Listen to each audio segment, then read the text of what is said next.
One common concern that intended parents have is that the surrogate will not want to give the baby up after birth, or the surrogate will have a very strong emotional attachment to the baby, and that it will be cruel to take the baby away from the surrogate after the baby's born. And studies show that surrogates are more attached to babies that are genetically related to them compared to babies that are not genetically related to them.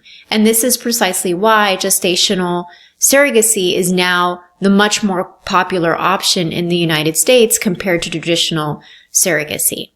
And even when surrogacy does not involve the eggs of the intended mother, we will see surrogacy using donor eggs. So in this case, the egg that becomes the embryo does not belong to either the intended mother, if it's applicable in this case, or the surrogate. And if we're going to talk about conflicts between surrogates and intended parents in general, as of 2014, there were a total of 81 cases. 81 cases throughout the entire history of surrogacy in the United States, not just that one year. So 81 cases where intended parents did not want the baby anymore mid-pregnancy. And there were 35 cases where the surrogate wanted to keep the baby to herself. And it's important to know that 24 out of those 35 involved a traditional surrogacy journey. So this really illustrates why in the United States we pursue gestational surrogacy and not traditional surrogacy. And since we're talking about conflicts between intended parents and surrogates, I think it's really important to talk about two very important cases that kind of changed the surrogacy industry for the better. So, for example, we have Baby M, which was very famous all over the news. And this was taking place between 1984 and 1986.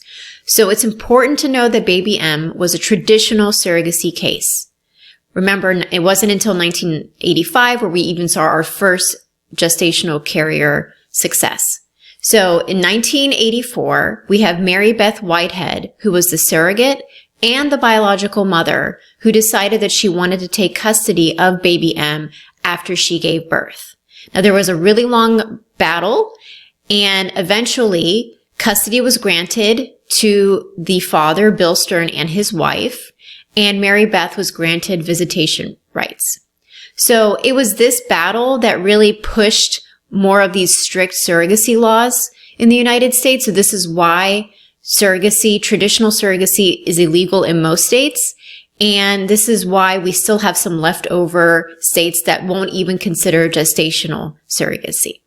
Another really important case to discuss is the case involving Seraphina Harrell in 2012. So in this case, we have a gestational surrogacy journey. And what happened is that during the 20-week ultrasound, it was revealed that Seraphina, the baby, had a number of severe birth defects. The surrogate, Crystal Kelly, told the parents, the intended parents, and the intended parents insisted on an abortion, and Crystal was against it. Now, Crystal was living in Connecticut at the time, and under Connecticut law, it's the intended parent's desire that is legal. So if Crystal were to stay in Connecticut, she would have had to get an abortion. So Crystal moved to Michigan, where in Michigan, she would be deemed the legal mother of the child and not the intended mother.